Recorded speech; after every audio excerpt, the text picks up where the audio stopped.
This podcast is brought to you by Rebecca Cassells of the Rising Dawn series. Do you like violence? Do you like smut? Are you tired of the stereotypical novels of werewolf romance out there and want something a little bit different?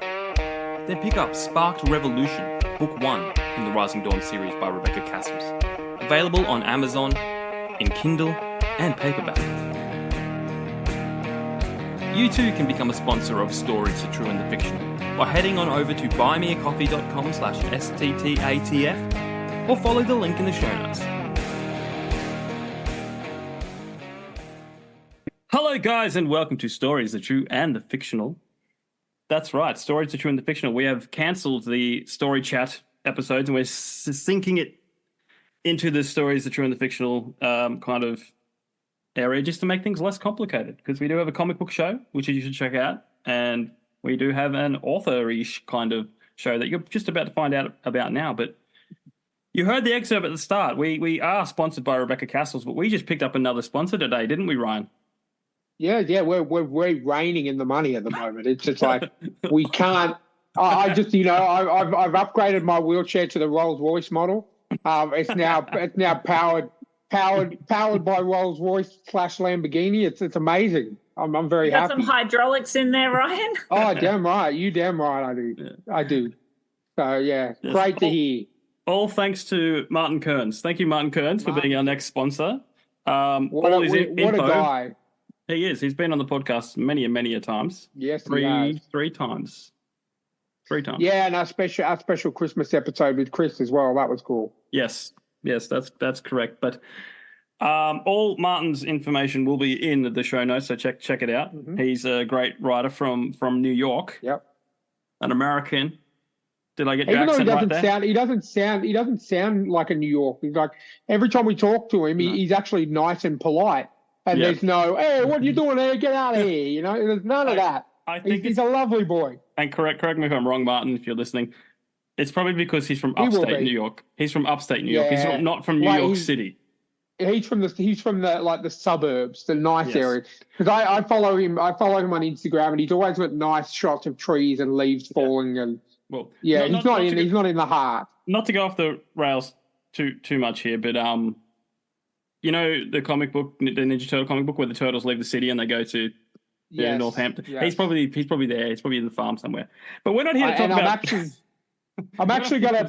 I have my iPad here, so I'm gonna plug him in a second once I can pull up his beautiful books. Okay. Because I've read them. I've read them both multiple times. Well, while you're pulling that up, why don't we introduce our guest who's been so politely sitting there? I forgot about that. LBE Hackney, thank you for coming on. How are you? Thank you so much for having me, guys. I'm really excited about today. Are you excited or are you scared? Both. I'm blinking twice, which means I'm in trouble. Yeah, that's right. Don't forget, if you're being held against your will, blink twice or hold up the number 3. That's how it works. Yeah, this sounds consensual. Yeah. Well, look, before we dive into the icebreakers and more about Martin Kearns, our new sponsor, my favourite question is, who is LBE Hackney? Oh, someone who, in a really, really yucky year, actually discovered the power of storytelling and how storytelling can actually save your life. And after sort of immersing myself in stories and self-publishing, I've just grown in the community talking to others by knowing how they've gotten to where they are. And I'm so intrigued by it all that I started a YouTube channel and here I am. So I'm just really, really nosy. Awesome. And then we're going to flip that on you today, and we're going to be really nosy and find out all about you and your story and how you sort of became interested in all this kind of stuff. So, yes, so we're going to turn the tables, so I hope you're prepared. Bring it. I'm so ready. Bring it. Are you going to plug Martin right now? Yeah, Ryan? I most certainly am. So Martin's got 2 amazing books. My memory is not the greatest, so I don't think that I haven't read them. I've read them twice. They're amazing. So his first book is Beneath the Veil, which is in Kindle Unlimited at the moment. So if you're part of that group, you can definitely check that out. His new book is Sands of Akara. I hope I pronounced that correctly, Martin. I'm sorry if I didn't. That is also available on Kindle Unlimited, but you can buy those on Amazon. or I believe directly through his website as well. So make sure you check it out. So as I said, that's Beneath the Veil and Sands of Akara, part of a trilogy that he's working on at the moment. So check those books out. It's really good if you love your fantasy, if you're into Dungeons and Dragons, if you're into fantasy and mythical creatures and all of that kind of thing. You definitely love those books. So make sure you check them out. Hopefully Martin's happy with that. Link in the show notes, guys. Link in the show notes. Link in the show notes. But now, Ryan, it's been a while. Yes, it has.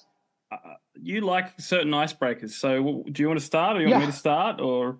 Yeah, I was looking at as I do, I did my research about 5 minutes before we started this podcast. So I'm going to start with I'm going to go questions 1, 3, and 5, my usual hunting ground. Getting back to normal. I know I've mixed it up lately, but so the first question I have for you, Al, is if you could get rid of one thing in this world, what would it be? Now, I'm going to give you 2 answers. I know a lot of people like to be politically correct and go, let's get rid of fighting and war and all that. So you can do that one. And then also give me the real answer, because I know if it was up to me, as you'll learn, I don't have a filter. So I would not even say any of that. If we could get rid of one thing in this world, I would say price increases on comic books would be for me. But I remember back in my day, I used to be able to pay $2.99 for a comic book, and now you're charging me $7.99 for the same comic book, and you wonder why I download them illegally. So there you go. So yes, if you get rid of one thing, in my day, you had me back in my day. I'm 42 now, so I can technically say back in my day and still be. So we can say it. Jamie's only a year behind me, a year or two behind me, so you can say it too. Almost. We're coming up to your birthday. So, yes. Brian, does this mean we can say to Jamie, respect your elders? Technically, I say that all the time, but then he really knows me, so there's no need for respect there at all, because we've known each other for a very, very long time. But so getting back to it, if you could get rid of one thing in this world, what would it be? And you can give us 2 answers if you like. Okay, because I was thinking about that when I read the questions, and Shoulder Angel, number 1, went, you should get rid of hunger. And I went, yes, everyone should go to bed on a full stomach. So, Shoulder Angel number 1 was hunger. But then the other one went, Lauren's fear of heights is absolutely stupid. And I would love a world without that, because I've been in situations where, have you guys ever climbed Mount Coolum by any chance on the Sunshine Coast? Jamie's a climber. Jamie's a good climber. You just did Kosciuszko not long ago, didn't you? Oh. That's more of a walk, Kosciuszko. This is a walk, but it just so happened that on the descent, it's like this, right? And you can only see a few meters ahead of you. And my kids just went vroom, they were happy to run down that mountain. And I'm not okay with it. So I cowered down. And for the people coming back down the cliff, right, it looked like my husband had hit me or something, because I just started to cower. And he's just like, what are you doing, babe? Get up, what are you doing? And it looked, I didn't know it at the time, but it looked really bad from behind. And everyone went, what'd you do to upset her? And it's I know. So when I got to the base, tears all and all that, Jeff's she has a fear of heights, everyone. So, I'm kind of the world would be a better place without mountains and my fear of heights. No, I support. I have a fear of heights too, and I had to.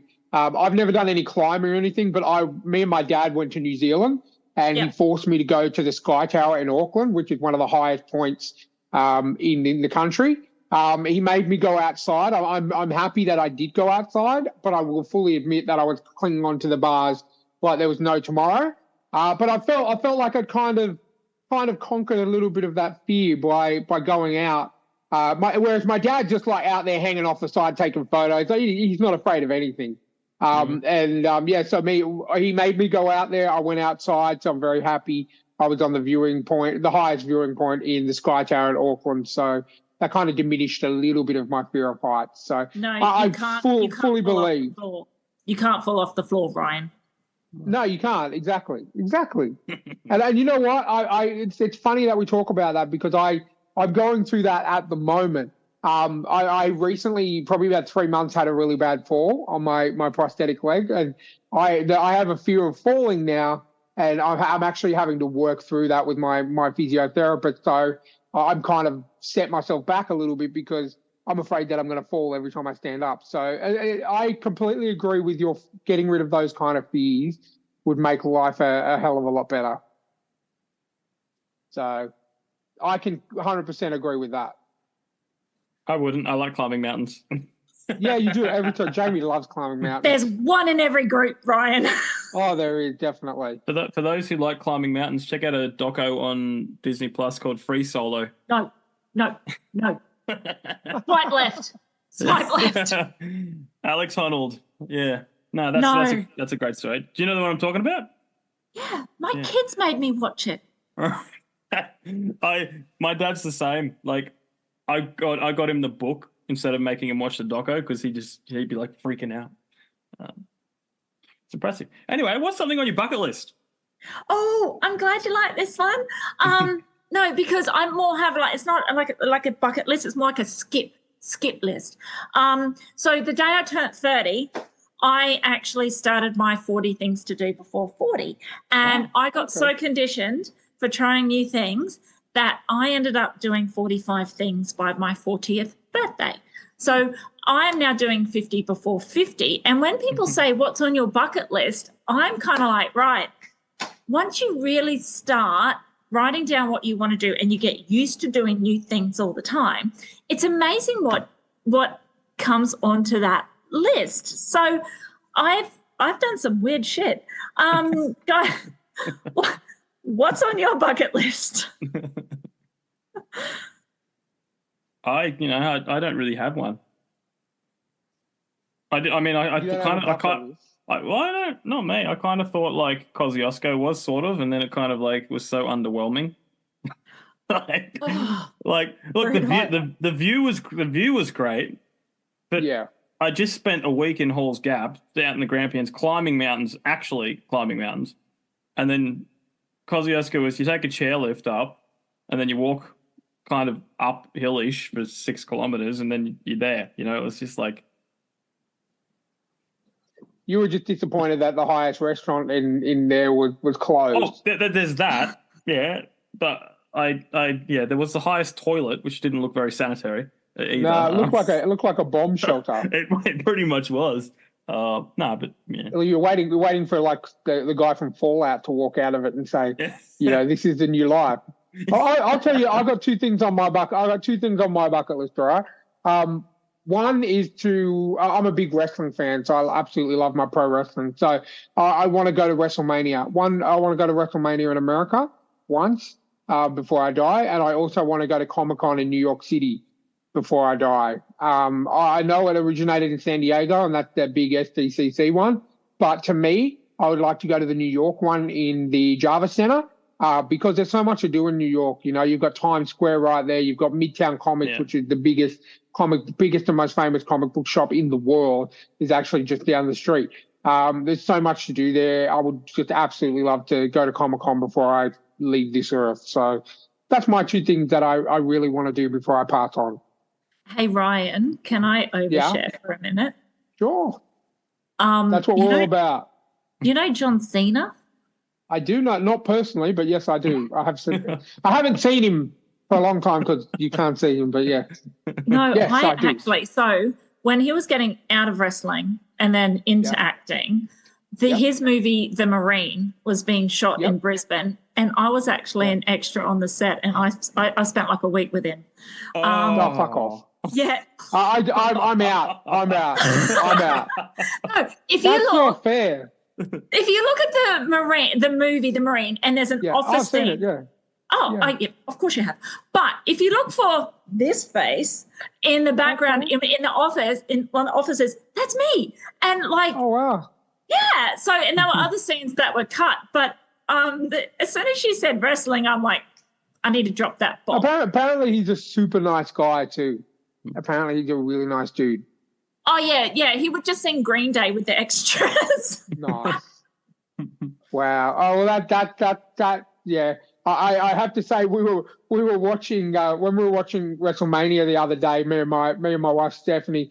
I yelled out, "Oh my God, it's John Cena!" And she yelled out, "Oh my God, it's Ricky Stenicki," because she knows him from the movies more than the wrestling. It's the guy from Blockers. Wow. Yeah, exactly. But that's awesome. That's my only claim to fame is there's a wrestler who's sort of mid card. He's held the title a few times called The Miz, Mike Mizanin, and I actually met him when he was out here. He was out here doing promotion, and he went to the West Tigers field in Concord. I'm a big West Tigers fan, and I was actually there at the open day, and I got to meet him and shake hands and get a photo with him. So that's my and also actually I tell a lie. My biggest connection is I actually have a mate that I went to school with that is currently the WWE Tag Team Champion. He's actually wrestling in America. I tried to get him on this podcast, but unfortunately he said WWE have a strict media process that they have to follow, and they're not allowed to go on any podcast or interview that is not WWE media. Endorsed, so we were going to get him on the podcast up until WrestleMania week, and he won the tag team title. So that's my connection. I used to sit next to him in roll call. So he actually had to listen to a few episodes. So Maddie, if you're listening, keep up the good work. So there we go. My claim to fame is I got a fist bump from Will Arnett. That was pretty cool. Yeah, that's pretty cool though. That's pretty awesome. I love Will Arnett.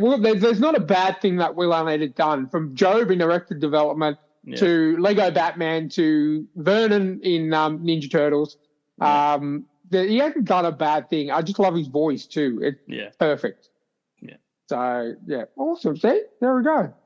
There you go. We all have a little bit of a claim to fame. I'm going to watch The Marine tonight now. I'm going to keep my eye out for you. Yeah, why not? I think they're all on Prime, so I'm going to watch and I'm going to go, hey, I know that lady. So there you go. There you go. I'll check it out. What's the next question, question, that's the longest answer to that question that we've had. So the next one is one of my favorite questions. Now, again, you can give two answers. You can give like what you think is and then your favorite. So in your opinion, what is the greatest sitcom that was ever been made? And again, you can give us what you think the greatest is based on, what the world thinks. And then you can also give it your favorite if that is not your favorite. Oh, no, I'm totally going to throw my workplace under the bus. Superstore. Every time I watch Superstore, I'm like, I work with you people. It's like every character that is on that show, some of them trigger me where I'm like, I can't deal with that. But yeah, for me, it's Superstore because there's a personality there in my workplace. Well, I suppose that's something that you can relate. It's a great show. I found I came into it late when it was. I think I was up to the last season, so we got to watch it all. I think that's a great show, and I think it holds up. But obviously, you've got that personal connection to it. With I always feel like if you can connect to a show like that, you're going to love it just that little bit more. So I must say, we're watching Modern Family at the moment. So we're up to the last season. This is my third watch through. And Steph refuses to watch the last episode because she doesn't want to believe it's over. So yeah, Modern Family is my favorite. I would say at the moment, it's all round. Like you got the guy Ty Burrell who plays Phil, the dad, should have won so many awards. It's not funny because he makes that show hilarious. But yeah, that's a very good answer. I can accept Superstore, and we won't end the interview here. Get out! I have been known to bar people just based on their answer to that question. So. Well, it's really, you know what? Like, I feel like a failing parent sometimes because my son, he just got his red belt in mixed martial arts. So he's only like red belt 2, and then he goes for his junior black belt. So he's watching Cobra Kai. Yeah, he's like counting the moves going, I can do that one, I can do that one, I can do that one. I'm like, not in here, you can't. That's a great show. 100%. That's an amazing show. I think we're getting the last season coming soon, of the very, very last season. But I love the fact that they were able to bring those characters back, but not in a way where you're like, oh, it's just for show.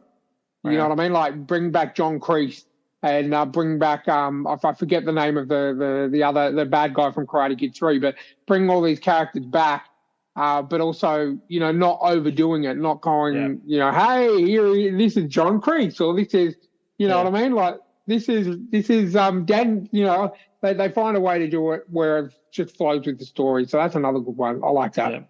Yeah. Very good show. All right. What's your zombie apocalypse plan? A really inappropriate one, Jamie. What, using your son to in his martial arts skills as a human shield? No, bro, if you can't beat him, join him. I plan on getting so much horse tranquilizer and just like walking around like this. I'll blend in real good. Like, I'm wearing makeup for today and I plan on taking off the mask. And I'll play along. Just give me some of that horse tranquilizer. So a little Bill Murray from Zombieland. Yeah. or you can do what the Walking Dead do. You cover yourself in zombie guts and then they won't attack you. If you just find a zombie that's dead, cover yourself to head to toe in their blood and guts, you'll be fine. Just think it's bunking with you, Ryan. I'm bunking with you. I'm going to Bunnings. Don't you worry about that. I'll be in Bunnings, and I will have every chainsaw. I will have anyone who wants to come to Bunnings. We will literally form an army, and I'll be like Negan, and we will take over the world. And my son will be with you. That's fine by me. I'll take a second level red belt on my side anytime. Because it doesn't matter if you chop the heads off with a foot or with a saw. It doesn't matter. They're still dead. That kills a kill. Exactly. And then we will develop a new society and run the world the way it should be run. That's a massive dig at the Australian government. Yeah, they can go and get stuffed. I could run this country better than half those morons. But anyway, enough about me. See what happens when I'm on pain medication? It's fantastic. Yeah, there's tea in this glass. I see what you're saying. I got a fractured spine, so I got the good stuff. Doesn't make me loopy. It just lets me be me, as opposed to like a dribbling mess where I'm just like, I can't do this. So I'm very happy. I got teenagers. To do that. This is how we do. I get you. That's fine by me.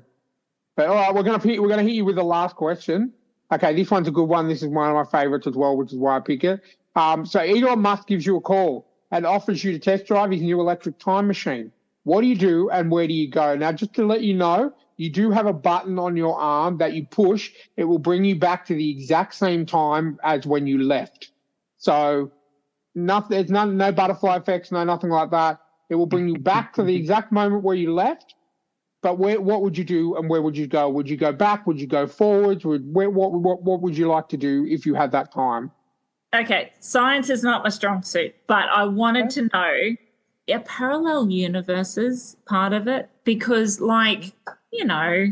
it would be one of those things where you go, if you're going that quickly and you can blast through time, can you blast through multiverses?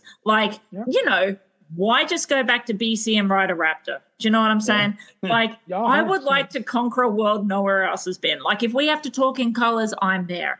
That's kind of, when I read that question, I was like, well, I knew how, the Jurassic and different dinosaur ages worked out. I'm like, yeah. Other than trying to fit in with those guys, I went, what else is available? But Ryan, I'd love to know your answer to this one. But look, see, I knew this was going to happen. You're turning this into your own show right now. You're trying to hijack this podcast, and I'm okay with that. Honestly, I'm a big conspiracy theory guy, and I would go back to the JFK assassination, and I want to know what actually happened. Well, I want to know, was Magneto responsible? I want to know where, you know what I mean? I want to know what happened. I'd be happy if I knew what happened and come back. That would be awesome. Are we talking Kevin Bacon Magneto? Is that the Magneto we're talking about? No, Kevin Bacon actually wasn't Magneto. He was a guy called Sebastian Shaw. I know he wore a helmet that looked like Magneto's, but wasn't Magneto. Oh, because I'm a comic book nerd. So yeah, he wasn't. If you Google the Hellfire Club and Sebastian Shaw, you'll find out all about Kevin. He basically, he's got a power where you can say, for example, you had a nuclear weapon and you dropped it on him. He will absorb that power and give it back to you tenfold. That's his powers. So it's pretty damn impressive. That's why he's such a prevalent villain in the X-Men universe. But yeah, I just would want to know what happened. I want to know what happened to the JFK assassination, even if I couldn't tell anyone, just for me to know personally, because I put so many hours into researching and watching, documentaries and stuff on the JFK assassination. I want to know what happened. So yeah, that's where I'd go. I'd put me on the grassy knoll in 1969, and I want to know what happened.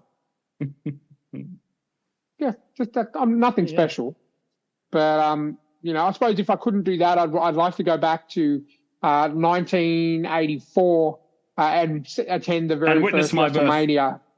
I witnessed your birth, and then I'll also go to WrestleMania because it's actually in the same month in that year. But I'd like to see the very first WrestleMania because it's in the wrestling community. It's the night of nights. It's like the grand final. I'd like to see Vince McMahon, as much as he's a hated figure right now because of all the allegations, which I completely think he's an arsehole now.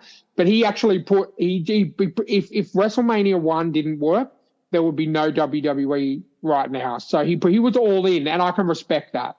He put it all in, and he gave it every single cent that he had. He would literally have nothing in his bank after this, and now it's become a source of happiness for me, especially in the last year where I've had such a really shit year. Pardon my French, but wrestling, and I know it's corny, but wrestling has actually helped me so much. It's something I share with Steph. She's gotten into it too, and we watch it together, and it just made me feel so happy. So I guess I would like to go and see the very first WrestleMania in 1984, and then of course take a stop and witness the birth of a genius and Jamie Bryden.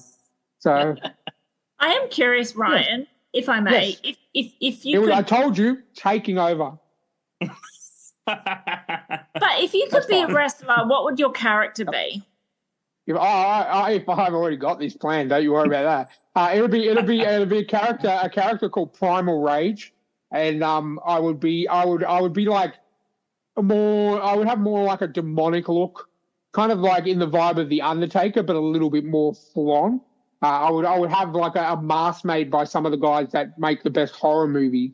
I would have this twisted demon mask on my face that I'll be able to keep on while I'm wrestling, and have like a hairy chest suit kind of thing. And my character would be Primal Rage, basically an angel that's fallen from heaven that got sent to hell, not Lucifer. I'm not saying I'm Satan, but I was one of those ones that was fighting and managed to claw my way back up to Earth, and the only way I can stay on Earth is to win the WWE title. That's me. Primal Rage. And my finishing maneuver is called the execution. And so yeah, I've already played this many times, but yes, that's what I would be. Yeah, I can't compete with that. That's amazing. That's a very easy question for me because I've been playing that since I was 7 years old. So yeah, I always thought I could get into wrestling, but I will stick with knowing a fair few wrestlers. As I said, my good mate, not good mate, I spoke to him last week, but my mate Grayson Waller, aka Matty Wahlberg, that went to school with me, and I know a fair few. I'm actually going to an event. They might like a plug. I'll tag him in the post. AWF is having AWF Mania on May the 4th at Stanhope Garden. A couple of my mates are wrestling, so I'm going to head down there. It's my first actual outing in about 6 months since I got out of hospital, so I'm actually really excited for that. I'm going to be ringside. Front row VIP. So yeah, I'm keen for that. So wrestling is very important to me, and I'm so lucky that I have friends like Jamie and Chris and Michael that don't really judge me too much for it. So no, I love that. If anything, that's a layer that just makes you so much more interesting and intriguing there, Ryan. Well, honestly, I don't want to make this about me, but this last year has probably been the worst year I've had in my entire life. And if it wasn't for Jamie, Chris, and Mike, and wrestling, and Stephanie, I wouldn't be here. and I know this is getting morbid. I'll promise I'll get us back up there. But I can guarantee you, I wouldn't be talking to you right now because I wouldn't be here because it does get that bad that when you can't understand it unless you go through it. When I lost my leg, I lost a part of myself that I'm never going to get back. And I'm a positive guy. Jamie knows I'm the most positive guy in the world, and everything's going to be fine. But there were dark times where I wanted to take my life. And if it wasn't for Jamie, it wasn't for Chris, it wasn't for Michael, and it wasn't for Stephanie, four people that care about me more than I deserve, I would, and wrestling, because that was my go-to when I felt sad and I wanted to cry. I would put on old wrestling matches and that would bring me right back. So that's enough of the morbid stuff. These guys know how much they helped me this year, and I'm on the mend. I'm positive. I'm happy. I'm going to walk again soon. I'm sweet. But yeah, that's just a little insight. I know you were going to turn this into your podcast, so there you go. So no, because I actually can relate to you. I like not losing my limbs, but I almost lost my husband, and I can relate to you. And I was actually going to ask the question of, I refuse to have so much heartbreak be my main source of memories, where I turned to writing, right? And I'm curious to know, with your journey, losing your leg and going through what you've been through, did you fill your memories with positive memories because you didn't want to look back and just focus on all that darkness?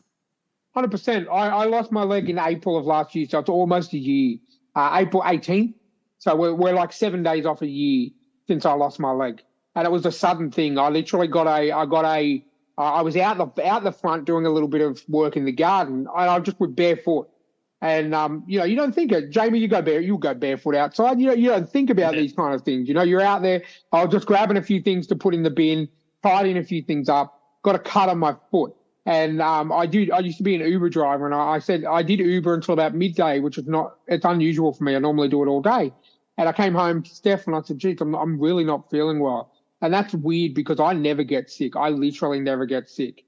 And anyway, she had a look at the cut. She said, look, it's not bad. Let's just cover it up. Next day, I stayed in bed all day, and that's not me at all. I'm not one to stay in bed.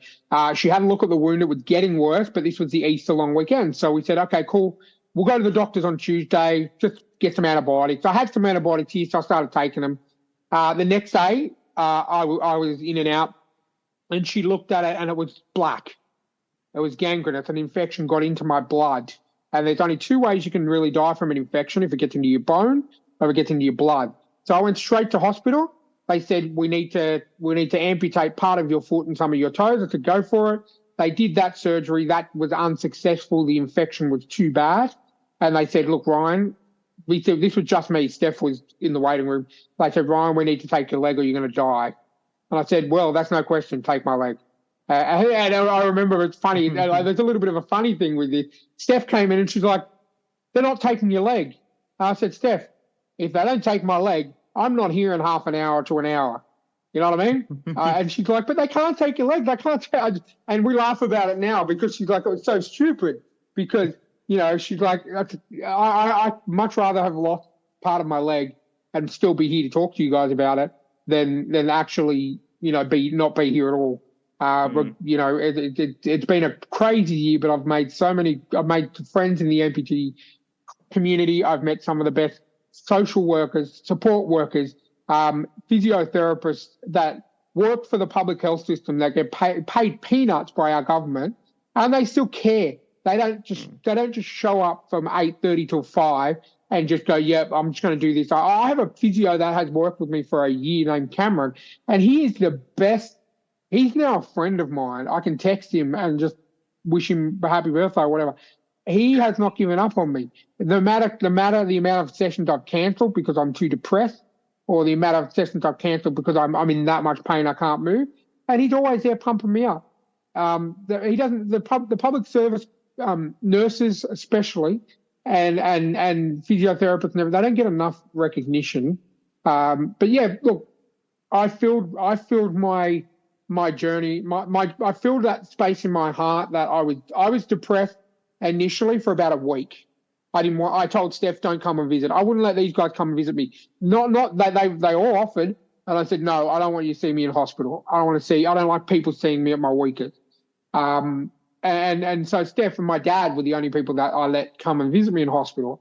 And Steph would always make sure that I had plenty of wrestling to watch, that I had plenty of comics to read, and that I had my video game system. So I had my Switch at the first time, and the second time I went into hospital for complication, I had my computer, which we have no money, and she kindly let me get a loan to get a gaming computer because she knows how much that means to me, to take my mind off things and to make me happy. Jamie can attest to that. We're gamers. Me and him are true gamers because we're completionists. We like to finish a game 100%, where our other mates don't. They just play it through. So I'm so glad my kids are not here to listen to this. They'll be like, Mom, see? Well, I spent so many hours in hospital when I was in agony and I couldn't have any more pain meds, just playing Resident Evil or playing Final Fantasy or playing Spider-Man or playing, whatever on my computer, just to take my mind off things. And you know what? I'm a better person for that because I made it out the other end. And I've still got a hell of a lot of work to do, but I made it out the end. I'm home. I have the equipment I need here to live my life. My support coordinator out of his own pocket built me a ramp because he knew that I was stuck inside because I couldn't get outside because of how bad my pain and my loss of my limb was. $3,000 he spent. That's money that he's not going to recover to build a ramp because he wants me to get out and be like, that's how much these people care. And, but yeah, look, I'm good. I'm okay. I'm not have bad thoughts in a very long time. I have the love and support of my friends and my family. And to me, that's all I need. And, so, and that's why I'm back. I took some time off from these interviews because I didn't want to do it in hospital. I thought I did one of them in hospital. I think it was my last week in hospital the first time. But I didn't want to do it because I was too ashamed. I was too weak. I was in pain. And that's not me. Jamie's known me for a very long time. We were in bands that played together. And he knows the real me. He knows the happy, positive, funny Ryan. And I refuse to come on these podcasts or if I can't be that person. So yeah, I'm sorry to hijack that section, but that's all her. She flipped it. Yeah, she flipped it. I know. I've never really spoken about that on the podcast of what actually happened, and I can have a laugh about it. I can have a laugh and say, look, I came out of hospital and I've actually lost more weight. Jamie can probably see my face as well. I've lost more weight being in a hospital, and I came out of hospital and my dad saw me and he's like, "Oh, you've lost weight," and I said, "Yeah, I lost about 7 kilos off my lower leg." I can joke about it. I can make jokes about that, and that's when you know that things are going to be okay. And with Steph, God, she's a guardian angel. I'm gonna, like, Jamie knows, but I may as well let you know too. I'm actually gay, and Steph was my wife. We are still married. She's my best friend, my best female friend. She looks after me in ways that no one could ever see. She empties my wee bottles. She helps me get changed, and she helps me in ways that no one can ever help me, and I'm forever in debt to her. And I'm getting better for her and for my friends and for my people that reach out to me on Facebook. Like I have Martin Kearns. God, that man is I would give him a free sponsorship, to be honest with you, because while I was in hospital, that man, me and him were talking, and he lives in the US, so the time zones are off. So he would stay up talking to me about fantasy stuff and books and stuff like that while I was in hospital. It was like 9:30, 10 o'clock at night over here, and it was early morning over there, and we would talk. And that man, I found so many. I never believed that people care, and this happened, and people care. I set up a GoFundMe, and we raised $1,200. Jamie shared it, Steph shared it, we all shared it, just to help keep the rent paid while I was in hospital, and it did. I paid a month's worth of rent thanks to the generosity of people that actually give a shit. And yeah, anyway, let's just stop this now because I'm going to get emotional. Sorry, no, Ryan, I'm sorry. No, it's cool. It's cool. It's totally cool. I appreciate you talking like that, because anyone who's been through a major trauma who has chosen to change their memory bank by, like you said, you're in hospital, you chose to game. You know, you forged friendships with people in other countries by phone. You will look back and have those as sunshine memories rather than the darkness. And it's 100%. One of those. Yeah, and that's why I can relate to you, because I didn't lose a limb, but I had a really horrible year, and I turned it around by storytelling, and that is the only reason why I'm here. So thank you so much for sharing so much. No, look, I'm really glad that people can find that. And I used to write. I used to be the songwriter for my band. So for 20 years I wrote and I wrote and I wrote and I wrote.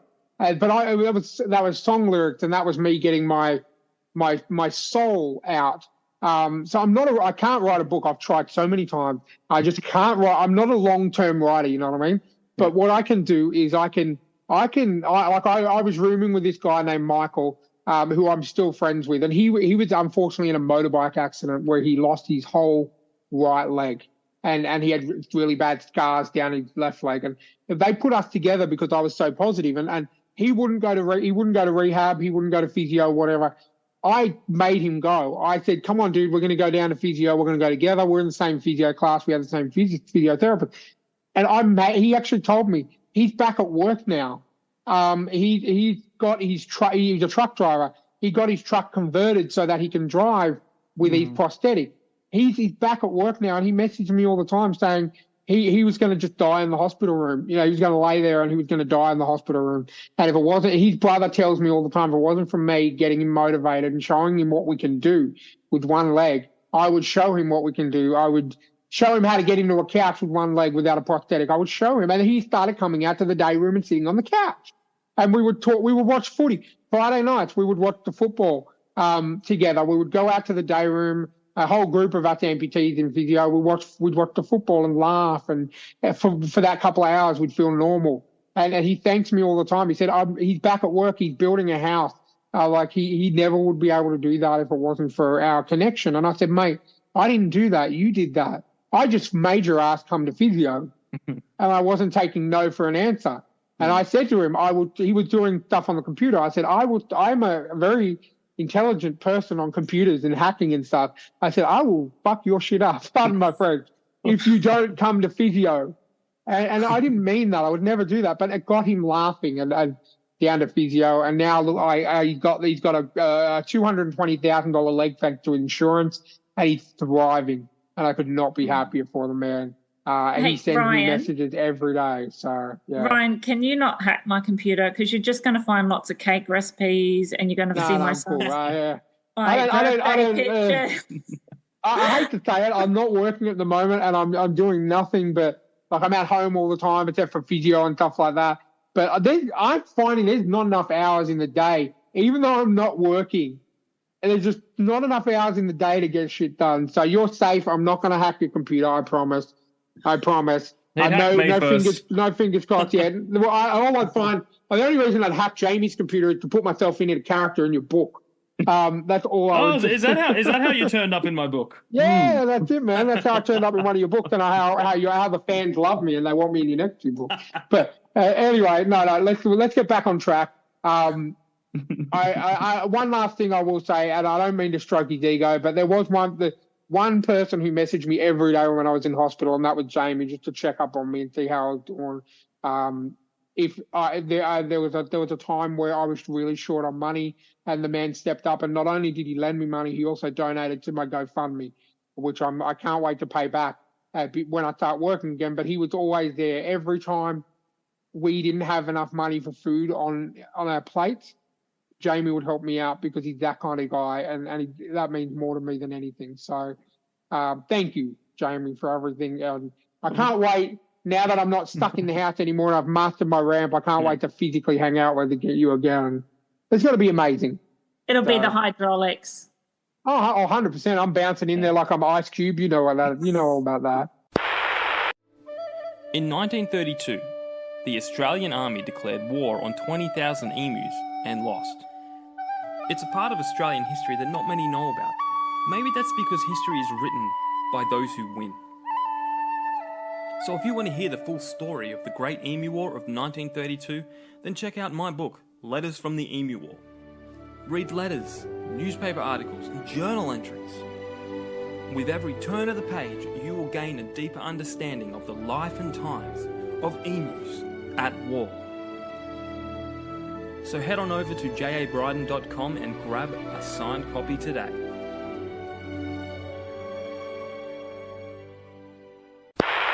But anyway, now it's my turn to hijack this podcast. Now we're going to talk about you. So what we'd like to do, obviously, yeah, we touched on your writing, but I wanted to find out about your YouTube channel and what you like to do there. You've mentioned a little bit, but I'd like to talk about that and just go through how that all started, and what kind of how does it help you as well as helping other people that you're talking to? Because I'm really nosy, Ryan. I know. I really Well, we've only been recording for about half an hour, and I've only met you for half an hour, and you've already got me to bare my deepest, darkest secrets. You're welcome. No, it's just like, okay, so once I started, I self-published my books because every publisher I sent them to had rejected them, and I was really naive, and I'm not going to pretend to be something I'm not. Okay, like I didn't go to university and study writing. I wrote because I had a shitty year, right? And when I had these books and I had all these people say to me, oh, they're so good, and I got nowhere, I then started to want to know, how did people get to where they are? And I learned there's lots of people like me who have so many stories to tell and they don't know how to start. So I just started reaching out to people. I originally started by an email where I would print out, I would do up a written interview and put it on my socials. But then when I learned more about the industry, five questions is not enough. It's more like half an hour, get on my show. And it's now I'm learning and spreading the word of, being a writer, illustrator, anyone in the industry, it's not like your normal corporate gig where you walk into your boss's office and you go, hey, how do I get to that next step? And your boss will go, okay, well, you have to do boom, boom, boom. Right, okay, next step. Okay, now how do I get there? Boom, boom, boom. Yeah. No, this is a hot mess, okay? It can be anything from a manuscript assessment to a slush pile to an agent to a competition to, I've had a publisher actually say to me, no, I scroll Instagram all the time for illustrators. So she's sourcing them. And I'm just someone who, I don't like to keep information to myself. If I know something, I want the world to know it, whether they like it or not. So I like to just honestly have anyone on my show share what they know so everyone else can know, because it's a tough slog to get your books out there. Yep. 100%. And I think that's why we started this as well. We initially started it because we used to do a podcast, Dungeons and Dragons podcast, that Jamie spent more time editing than we actually spent recording. And it was a bit too much for us all. So, but Jamie, he mentioned it first, and I kind of swiveled my way onto the podcast because I love doing it. And we wanted to talk about stories that be something different. And then when we wanted to get authors on like yourself, we're not in this for the cash. We want to get your books into people's hands so that more people can read stories they may not know about. I every time someone asks me for a recommendation, and this is not just because he's my friend, I plug Jamie's book and I plug Martin Kern's book, because they're my kind of books. Like Jamie's Emu War book is freaking amazing. I've got 5 copies of it. I've got the first one with the tiny text from Amazon, then I've got the retext, and then I got the new cover. And I don't care. I've got it digitally. I own it twice digitally. I don't know how that happened, but I love it. And we want more. That's why we started this podcast. We want people to more eyes. Look, if 100 people watch this interview, right? 100 people watch it, and 4 people buy your book, I'm happy. I want more, but that means that we've helped get your book into the hands of 4 people that may not have thought of it initially. And that's why we do this, and that's why I love this. Why, no matter what. or if someone's having a tough time, because Brian, like, there are so many people out there who I've sort of said, okay, so this is a bit shit right now, but you know, if you could do something with it, sometimes journaling, that's how I wrote an adult piece. Was I wrote about what happened to my family, which was a bit rubbish, and my girlfriend actually suggested to me in the infancy of it to write down my thoughts, and it turned out the more I wrote it and the more I edited it and then the more I changed identities, the more I could actually I felt better. I felt better for releasing my thoughts. And then before you knew it, I had a manuscript. And like yourself, you kind of go, well, if anything's going to come out of a crappy situation, sure, you don't have to buy my book. But if you've got some crap happening, something can come out of it. Please don't think that this is the end. 100%. And reading is a big thing for me, and I know it's a big thing for Jamie as well. You know, I've been a massive reader of comics and of books, like mainly books were what got me started in it. And we jokingly say the reason we have authors on here is so I will buy their book, and it hasn't failed yet. I don't think we've had one guest where I actually haven't bought their book, because I really enjoy it. Like there's some like, as I said, Martin Kearns, I'm not doing this just because he's sponsoring us. His books are amazing, and they have the ability to take me into a world for 2 hours a night where I can forget about everything and just live in that world for 2 hours a night. Then I turn it off and I just go to sleep, and I don't worry about things for a couple of hours. You know what I mean? Like, we've all got shit that we need to do during the day, like regardless of whether you're in a situation like mine, a situation like yours, or even a situation like Jamie, where he's got to go to work and he's got to keep earning money, and you know, we've all got problems and we all need that escape. And for us, reading is one of those escapes, and that is why I was so on board for these interviews, and which is why I push through my pain to get up on these interviews, because I know how important they are, and I know that sometimes my jokes can sell books, and I hope they do, because you guys deserve your hard-earned books and your hard-earned time, because it doesn't take 2 days to write a book. You know what I mean? It can take up to a year, 2 years to actually get everything done. And that's coming from a person who knows a little. I only know from Jamie's experience, but it's something that you pour your passion, your love, your blood, sweat, and tears into. And even if one person says, yeah, not for me, that's cool, because you might have two people say, wow, this is actually so good, I can't wait for the next one. And that's what you want. And that's what we want to achieve. And Jamie will agree, wouldn't you? You know, that's why we do this. We don't care about the money.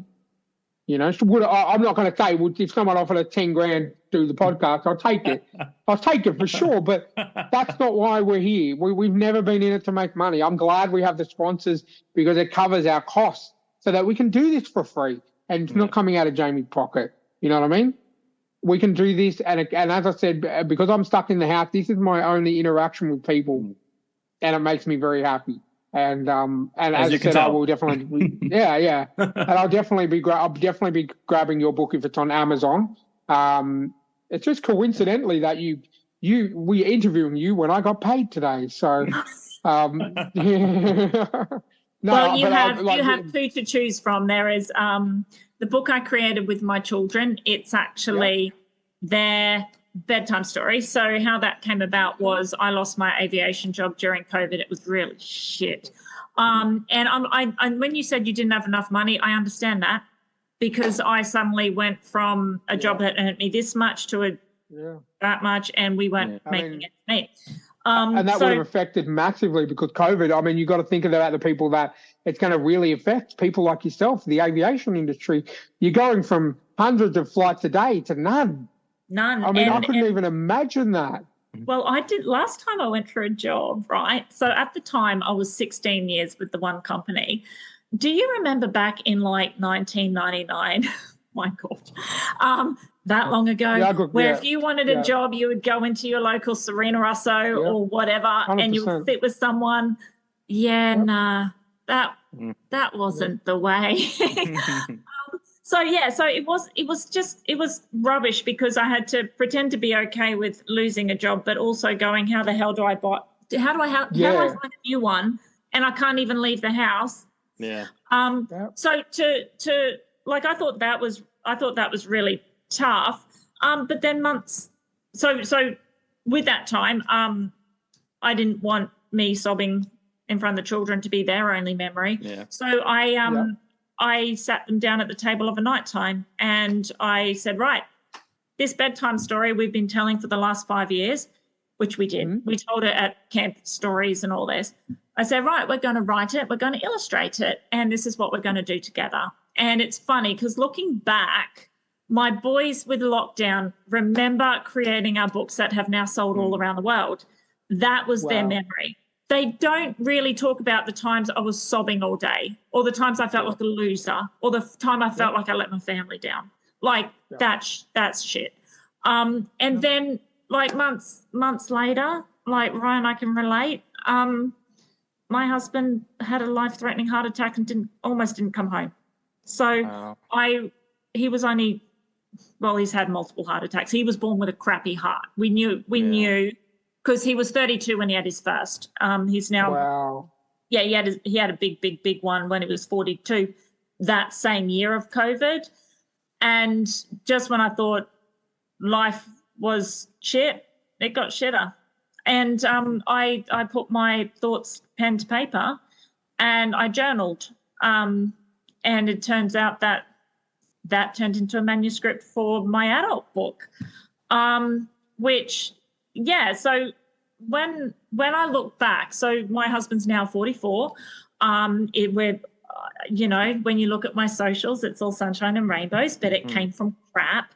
And you look back and you go, you know what? I could have wallowed in such heartbreak and I'm glad I didn't because we've now created something where I'm talking to a podcast to two amazing gentlemen, one who's a bloody screenwriter doing amazing things and one who's learning to live with trauma himself, who's inspiring others. So that's a win, isn't it? It is. And can I just ask, is your husband okay now? He has heart failure. So it's like we live with it. But he's beautiful. Oh, my gosh. He's like, you know that time you said with your person who didn't want to go to the therapy because they he didn't want to go to any of the heart clinics because he said, Lauren, everyone there is 80 plus. I've got no one I can relate to. This is BS. I get it. Yeah. And he's like, but he's honestly, to meet him, you wouldn't know because he's someone he's like a shark. He swims forward. He doesn't want to look back and he lives every day. So excited to be here and he's amazing.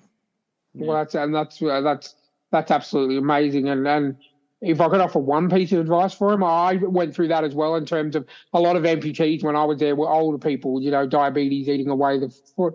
There was very few people that were around my age except for my roommate. What I did is I jumped on Facebook and joined a couple of support groups for amputees. So if he's feeling like that, there's no one around his age dealing with the same thing. If he jumps on, he probably already done it, but look for the support pages because 100% I've found some great friends from those pages. So it's just a little bit of advice if he's feeling low and feeling like, wow, I'm going through what people in their 80s and 90s are going through. I guarantee you that if he jumps on Facebook to one of the support groups, there'll be at least one person that's the same age or younger and that he could probably relate to. Yeah. That's all I would say. Yeah, no, you are exactly right. There are some lovely people out there. 100%. There's some assholes in this world too, but there's a hell of a lot of amazing people. Yeah. And they're the people who I spend my time with, not the others. So it does put it in perspective. Yeah, 100%. Well, what was the name of your adult book, by the way? Land Angels. And cool, because I'm Googling it right now. Oh, yeah, no, Google it. No, I do all this, like, if I ever look like I'm not paying attention, I am. But, I'm always looking at the books. I so badly want to spoil it for you. Am I allowed to? Well, what's it about? It's exactly about it. It's exactly what's happened to our family. It's actually spoken about a woman who talks about intuition and talks about her angel guiding her through life, but actually the angel is the family dog. Because because I'm not going to cry right now or anything. But it's more like I can't believe the healing powers of dogs. Yeah. Because, you know, when people came to visit us, all my children, and like I live in the world's smallest house, like 2 bedrooms, 1 bathroom, itty bitty living space. You know, my boys, no matter if you sat them outside to play, all they heard, you know, visit after visit was how much their dad might not have been here, how we had a 50-50 chance of coming home that night. And to distract them, we bought a dog. And oh my gosh. Oh, nice. Oh, she What healed kind? us. A dumpster puppy. Oh, okay, good. I love animals more than I love people, except for a few people. My dog is from I've got 2, yeah. Oh, yeah, nice. What dog do you have? I'm not allowed to have dogs because we rent, but I have 2 beautiful cats who I consider my daughters. One of them has been absolutely an angel. She sleeps because at the moment I can't get into a bed, so I have this couch that I got through the NDIS worth about $5,000, which reclines all the way. It's got heating and stuff in there for the pain. So I sleep out in the lounge room, which is awesome because I can game till like freaking 2 o'clock in the morning, which is great. But yeah, I have one cat, Mavis, who will sit on me and sleep on me, and it's like she's protecting me. And yes. and my anxiety flies out the window when she's sitting on me. Mm-hmm. And she's looking at me right now going, "Stop talking about me, Dad." But yeah, they're my I can so relate to the animal therapy side of things. Yeah. So I get you there. My dog's from the Wacol Centre, the RSPCA Centre. Yeah. And she looks big and mean. She makes me look like I have cocaine up my ass, but I don't. Like she's really friendly. She's protective. Yeah, she was just like a dumpster puppy that was literally found in a dumpster, and she bonded with us immediately. And it's funny how she's healed all of us. So the kicker of the story, sorry, spoiler alert, is our angel in the house is our dog. Oh. Well, look, you can't see, but I have your book. I'm not going. Well, as I said, money's tight for us, but this was on Kindle Unlimited in Australia, so I can read your book for free. And I'm sorry, I hope you get some. Do you get money from that if I download it? Per page or something? Yeah, well, so okay. Well, I'll read it in a night, so you should get some money out of that. Well, it's more like, Ryan, I'm with you. I've met so many people whose stories, oh my gosh, my story's not the worst out there. Holy crap. Like, I'm not trying to be, woe is me. There's lots of worse people out there than me. But I'm not in it for the money like you. I'm in it to say, hey, look what happened to me and look what I've done with it, and you can do it too. You don't have to look back and have like complete heartbreak. Yes, deal with it. Yes, recognize your thoughts. Yes, acknowledge them. But good can come out of bad. Really. 100%. 100%. I can agree. Mine and Steph's relationship, even though, I'm a gay man and she's my best friend, we still say we're soulmates just because I'm gay and she's straight. We were married for 10 years. And she stuck by me through everything when I came out and everything like that. She stuck by me. There was obviously she had a moment where like she got a little bit heartbroken, but our relationship has never been stronger. And then when this happened, I've helped her a lot with a lot of problems that she's had, but this is the biggest thing that's happened to both of us. And she's right by my side. She has moments where she gets upset and I get that, but she's always by my side. So that 100%, my relationship with her, my relationship with my friends, my 4 good friends. And the only reason I know that is because when this happened, okay, all right, I had something like 600 friends on Facebook from the band days and from everything like that. When this happened and I put it on Facebook that it happened because people were asking where I was, 4 people messaged me. Jamie, Chris, Michael, and a close friend that I had from high school named Scott, who is absolutely amazing. 4 people. And I used to have mind you, none in my band. None of my old band reached out to me and said, how you doing? Like, how are you? All that kind of stuff. That's cool. I don't hold grudges. I'm not pissed at that. I'm fine with that because everyone's got shit going on in their life. But yeah, I can totally agree that good things come out of bad situations. And I've lost about 40 kilos, which is amazing, without even trying. I'm sorry. I'm sitting on my ass all day. I don't control my food, so I have Steph to thank. But also, I've being in hospital and stuff, my metabolism slowed down a bit, so I'm happy with that. My relationship with the guys and with Jamie and Michael and Chris and with Steph has just gotten so much stronger with the support that they give me, keeps me up. And that showed me what true friendship really is, because you never know what friendship is until you go through a hard time like this.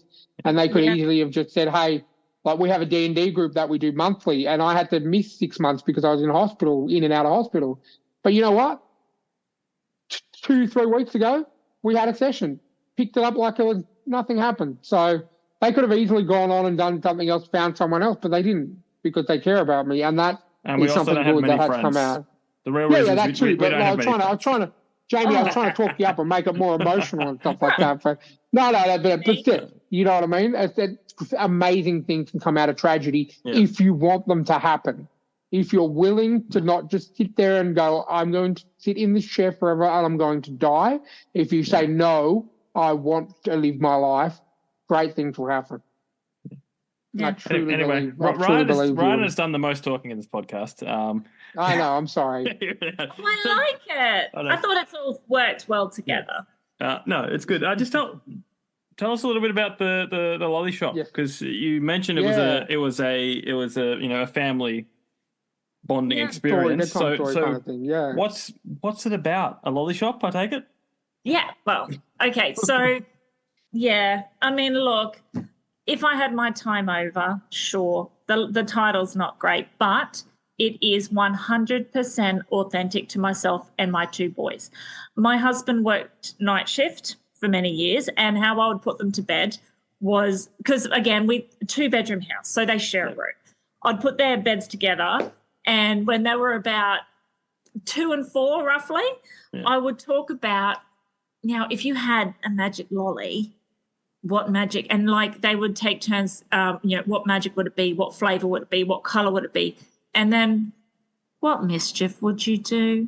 Like, and this happened for years. And because like when we published the story, they were 6 and 8. So like we did campfire stories. It just went on this tangent of the boys owning this lolly shop with all this magical candy, and if they could fly or teleport or float in bubbles or swim underwater or climb buildings like a gecko, all those scenarios would come across with mischievous situations. So once I lost my job and I went, you know what, screw this, I can't wallow in it anymore. I said, boys, right, well, I'm here now. What character name is this? And what do you think this person's going to look like? And I'm not going to lie, like they were like 6 and 8. So the attention span was not great. But we had every day to work on it. And if I could, can I quickly show you them? Yeah, go for gold. Yeah, go for sure. Well, there's now 3 in the series. Nice. So Lolly Shop 1, Lolly Shop 2, and Lolly Shop 3, right?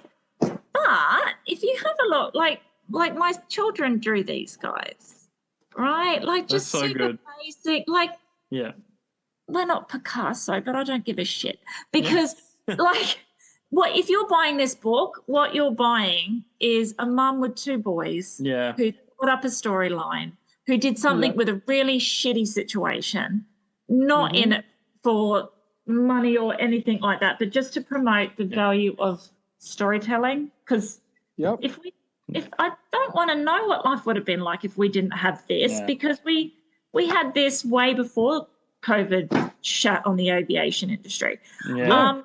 And it's now part of us. My boys have been on a New York podcast where the Little Leaders podcast, where they were interviewed by Tina Shepherdson, who was so intrigued that they believed in their story so much that they sat with their mum and created it.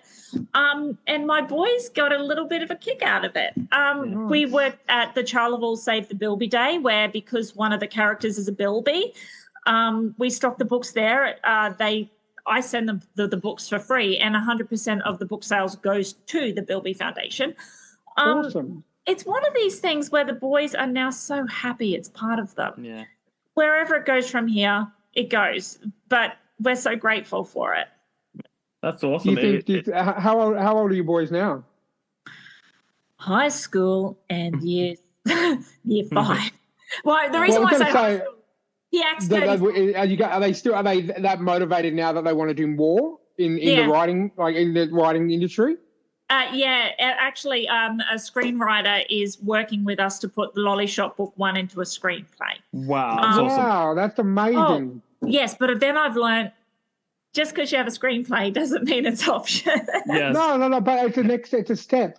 It's another step. And you know, it's someone telling you that they think that this is good enough to be on TV or the big screen. And to me, that is, even if it never happens, someone thought, that's going back to what I was saying about us getting recognition for authors, someone thought it was good enough for that, and that's amazing.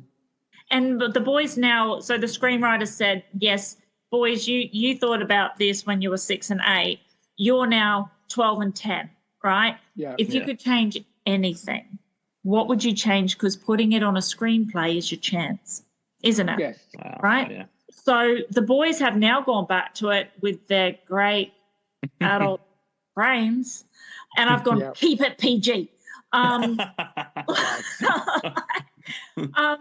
yeah, it's well and truly our journey. It's well and truly where we're at. It's great. It's so much fun. That's awesome. It actually reminds me, there's a comic book writer in America called Ethan Nicole, and he did a comic book. His father remarried and had another kid who was like 6. He was like 6 years old, and he was like 29 or something. And they'd play together in the backyard, and they'd do these weird games like, oh, I'm Axe Cop, you know? And it's just like, and then he'd go home and he would draw it. And so basically the whole comic was written by a 6-year-old, but it was drawn in the style and it got turned into a TV show? Yeah. Well, my eldest has just walked through the door. Can I have him? Go for gold. Hey, Bax. And that's actually his name in the book. Firstly, put the light on because, you know, Father Time's not nice. No, the other light, love. The other light. Yeah, no, other button. Welcome to the light show. Live in a crappy house. Technology's not that great. Baxter, you are speaking to two people who have learnt about our Lolly Shop book, how we created it and how we drew and how it's been part of our lives. And you were on a New York podcast for it. Do you want to say hello? Hi. Hello. Okay, mate. How you going? Welcome to the podcast. Thanks. Yeah, you're a veteran at these now, I hear, with doing the podcast of New York and everything. We're just from Western Sydney. Come on. So did you enjoy writing the books with Mum and your brother? Yeah, it was really fun. I love waking up and then illustrating the Lolly Shop. It was really fun. So were you the main illustrator? So you were the drawer of the group? Me and Ethan were. Yeah. Okay. Yeah. They mainly did it. Yeah. And we like to break news here. I was talking to your mum. Are we going to expect a 3rd volume, or is that still hush hush at the moment? There's 3 in the series. Oh, okay. Are we going to expect a 4th volume? Yeah. Do you want to do more? You want to do more? Yeah. Oh, sorry. Is it something you want to do when you grow up? Is this something you want to do when you grow up? In the shot, darling. I would like to become an architect and a model. Yeah. But also, yeah. Will your first building be a lolly shop? Maybe. and then you can sell your books in the lolly shop about the lolly shop, and also sell lollies in the lolly shop. Yeah. Yeah. And that would be something that I would definitely be up for.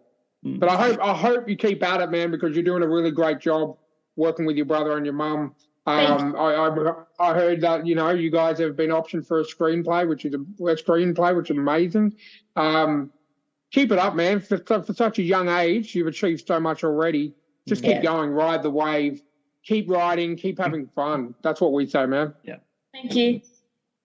You're welcome, buddy. Sweetheart. Thanks for jumping on. Thank you.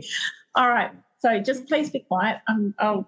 We're wrapping up. We're wrapping up. Love you right here. We got the mum voice there. Now please be quiet. I was waiting for a candy cane to pull him off. Yeah, exactly. No. Exactly. Play him off. We know that obviously you've got. I sent them outside, and now he's come back in. I thought, well, while we're talking, I thought, no. You know what? We're pretty chill. We're pretty free flowing. We're not the kind that will just say no. That's interview over. But as you were saying, obviously you've got three volumes in the Lolly Shop. Are you working on anything at the moment? Yes, we are. So we're, of course, piecing together book 4. I have been also submitting to other publishers who are now sort of interested in what we're doing. I figure, why not see where this train goes? I'm starting to write other things about other situations that we've kind of been through, not just that main situation with my husband. So why not? Let's just Lauren Unleashed. Hey, let's see where this goes. Well, all it's going to cost you is your time. Yeah. And if you're passionate for it, the time will mean nothing. You know what I mean? Like you could. I was talking to Martin Kearns, and there'd be times where he'd start writing, and he'd get that into his writing that he'd look at the clock at 7 o'clock at night, and then he'd look at the clock at 2 a.m. in the morning, and he feels like and then you look at what he's achieved in that period, because he can. All it's going to cost is your time, and if you can make something like the Lolly Shop books, or like the other book, which I'm going to dive into tonight, if you can do that and keep going and still live your life, then why not? Yeah, but don't let children know they can stay up till 2 a.m. drawing. Because this is if your children are watching, this is for adults that are in their 40s that are allowed to stay up till 2 a.m. writing. You can Thank you, Uncle Ryan. you can do whatever you want once you turn 18. Yeah, exactly. Unless you're in America, that's 21. Yeah, 21 in America. But yeah, awesome. Okay, so now what we're going to do before, I hate to say we do have to wrap it up, but what we want you to do, plug yourself, socials, YouTube, website. Where can we buy your book? I know you can get it on Amazon. I know you've got a website as well, so plug everything. Right. LBE Hackney is Lauren Baxter, Ethan Hackney, because no child is going to remember Lauren Baxter and Ethan Hackney. We just condensed it. So LBE Hackney. That is us. Find us on Instagram, lbe.hackney. Find me on YouTube interviewing authors, podcasters, illustrators, publishers even, because, look, I want to know more about this industry. So if you want to know more too, tune into some of those videos. Hopefully you find them useful. Let me know what you think. Let me know what you want to know as well, because, we're all in this together. We all want to learn. And also Facebook is facebook.com/thelollyshop, which is our very first socials. So as awesome. Much as it says the Lolly Shop, we do have Land Angels in there and a few other bits and pieces as well. This is how I learn. Awesome. All of that information will be in the show notes, guys. Thank you very much for coming on, Elle Hackney. It's been an absolute pleasure. Thank you so much for having me. I'm sorry I was talking a lot, and I loved Ryan's story. Ryan, thank you. Look, as I said, we don't worry about the talking, because that's why you're here. We have the way that we schedule our podcast. We have 5 icebreakers, which have got nothing to do with your books and YouTube, and then we just have a chat. That's why we used to call it story chat, because I find the podcasts that I listen to, and I listen to a lot, the ones that just have a conversation that sound like it's just a couple of mates sitting around a table, they're so much better than reading, where did you start? What did you do? Blah, blah, blah, blah, blah, blah. We have a guideline, but mainly, as you can see, we completely go off track. Yeah. But today, it was not my fault. It was Lauren's fault. So Jamie, will take no responsibility this time. And feel free to edit out all my sappy stories if you want. I don't mind. I don't know. It's good content, man. We might get more downloads now. Yeah. I might get some more fellow disabled people going, yeah, let's go, Someone call Netflix. Brian has a story. I'll call it Getting Real with Ryan and Elle Hackney. Well, I see. Now that I stay up till like 2-3 o'clock in the morning every Wednesday when you schedule the podcast to be released, I'm literally going on Facebook going, okay, share, and I'm half asleep. But I know I always do midnight when it goes live. I always share it at about the same time because I'm still wide awake. Yeah. So There you go. Yes, I do have one more question before we sign off. You know, we were talking a lot about gaming and stuff like that. Did you ever get into that kind of stuff at all? When you were younger, or now, or just to sort of take your mind off things? I want to stay relevant with my boys. So I've actually gotten into gaming because I've learned if you can't beat them, join them. And I suck at everything, but I'm happy to watch them play their games, and I do the Mario Kart with them. I bought Tetris because I thought Tetris Pew Pew or whatever on PS5, I thought that was amazing, and no one plays it. So I actually don't mind it. I'm just not that good at it. So I want to stay relevant with my boys. I'm happy to watch them play it. That's exactly what my mum used to do, and that's why I get lots of nostalgia out of doing that. Like I try and force Steph to stay out here and watch me for a little while, but she's got her own game stuff and everything. But I tell you, I can totally relate to you. If you practice, you get better, and I can totally relate because I'm playing a game at the moment, a really old one from when I was a child, Final Fantasy VII, and I used to remember that there's an area called Midgard, which is like. You spend almost the whole first disc trapped in this one area until you get out into the world. Now, I remember being a little kid, and that would take me a month of solid playing. And then I'm playing it now as a 42-year-old. It took me 3.5 hours to get out of Midgard. No speed running, completing all the obstacles, getting all the achievements. It took me 3 hours, and I'm like, man, I was shit when I was younger, but I'm the bomb right now. Did you have an Atari? Because I had an Atari, and I played I'm old Commando. enough to have an Atari. Commando. Yeah. I played Frogger. I played California Games, River Raid. Nice. River Raid. That was the one and only game that my mum would play on the Atari was River Raid. And me and my dad and her would always take the Atari away when we went on holidays with my sister, and we would have competitions at night. Man, those were the times. These are my people, Ryan. These are my people. Oh yeah. I can't wait. I can't wait for Jamie's 40th because I think we're all going away and playing Skyrim all weekend.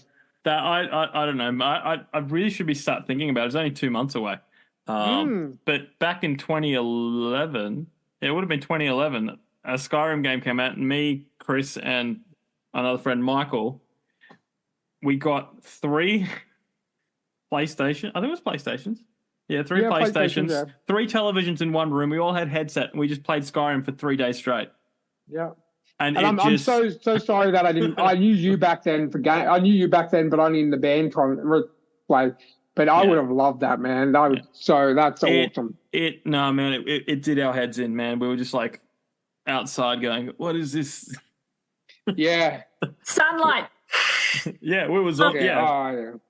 Did anyone have Sega Lock-On? I had Sega Lock-On.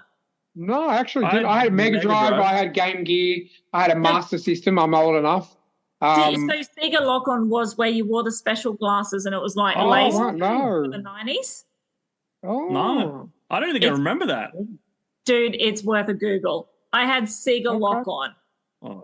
Do it, Ryan. Okay. Do it. Google it. I will. I most certainly will. Because I was proud that I had every gaming system from the original Nintendo. My grandmother bought it at her. It was so funny. She thought she wanted to get me the latest game. She got me some Bible game where I had to follow the steps of a Bible. No offense, Joe. I know you're religious, Jamie, but it was a game where you had to. There was even when you went into the whale. I know the one. And I'm not too familiar. I'm not familiar with I'm an atheist, so I don't follow anything like that. But I do remember having a lot of fun playing that game, though. There was a game, I never played it, but I can't remember, but it was one where you throw Bibles at people. Yes. And their health bar goes down, and then they kneel and they go, yes. That was it on the original Nintendo. And my grandmother was so proud of it, and God bless her, I love her so much, she'd passed on, but she would get me, I would pretend it was the best thing in the world. And then she bought me Super Mario Brothers 3, and then I spent all school holidays over there finishing that bad boy. So I had every system growing up. I don't think there was one I missed. I have at the moment I have a PS5. I have a Nintendo Switch. I just don't have the Xbox because it's not really worth it. But yeah, it's so much nostalgia, man. Like at the moment, playing Final Fantasy VII, which is a game that came out in 1997. When Steph goes to bed and I'm out here by myself, I I'm reliving it, man. But because it's got trophies on PlayStation, I'm now like, I need to platinum this bad boy. I need to get it. Yeah, that's right. And every time I get a little award, it's so good. Ryan, you don't need a time machine from Elon Musk. You're playing a time machine. I'm good. Yeah. I'm good. The only thing I would do if I had a time machine is, as I said, JFK, first WrestleMania. I might go back to my younger self and say, hey, dude, just chill out on the snacks. Because I'm no offense, like I weighed myself, I'm 120 kilos. 10 years ago, I was 270 kilos. So it's been a long journey to do that. But I would go back to little Ryan in preschool, just stick with the apple instead of the twisties, just so you can have a better, healthier life. That's all I would say. You know, hopefully he would listen to me, or I'd just think I'm full of shit and just keep eating. Yeah. We've got to make mistakes. Words to live I will say, if I didn't weigh that much, I never would have had the achievement of losing that much. So, well, that's one way to look at it. Yeah, exactly. So I'm happy with that. I have everything I need in terms of nostalgia. I have everything. I look over here and I've got all my amazing gifts that my friends have bought me over the years, and all my comics, my Blu-rays, everything. I've got what I need. Who needs millions of dollars, man? Money doesn't buy everything, but if you have nothing, you can make nothing into something. And that's what I truly believe. I think that's a good quote to end on right there. Let's end on that because we'll keep going. Otherwise, we'll have to record a whole another section. I don't know. I'll have to split it in two or something. Anyway, guys, you know the deal. If you're an author and you want to come on, if you're a filmmaker and you want to come on, if you're just some random dude from down the street and you want to come on, thetrueandthefictional at gmail.com. Check us out on Instagram stories_podcast. We're on Facebook and all that. And once again, welcome Martin Kearns as our sponsor. Go check out his stuff. And once again, thank you for coming on, LBE Hackney. And thank you. We'll catch you guys next time. Thank you so much. Next time. Thank you.